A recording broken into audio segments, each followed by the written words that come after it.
amazing! So this is what a professional spray foamer's kit looks like. You have 2 barrels of the chemical, you have a heating unit which is at the back, and then you have an air compressor which compresses the things on top of the barrel. This pumps it through into the van.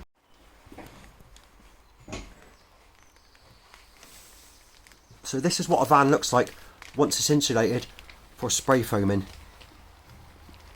Every rib has to be covered up. Every rib in the ceiling's covered up, all the skylights. Anywhere where trims clip or fix is covered as well.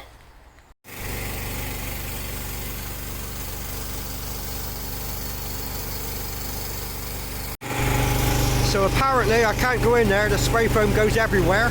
It'll go on the lens, so I'll leave him to do his job. This is just a quick snippet to show you what my spray foam insulation looks like. I've had to remove the panel. Some places have to be cut out for the rear door check straps.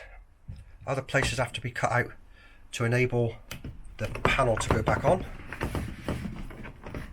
The spray foam is quite hard. It's quite difficult to show you. It's not flexible in any way, and it makes the van quite solid from the outside.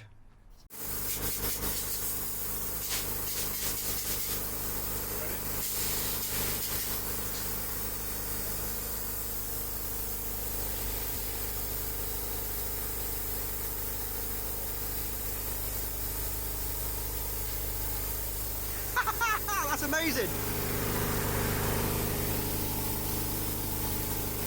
It's hot! Yeah. And it's gone off already! But that'll go hard.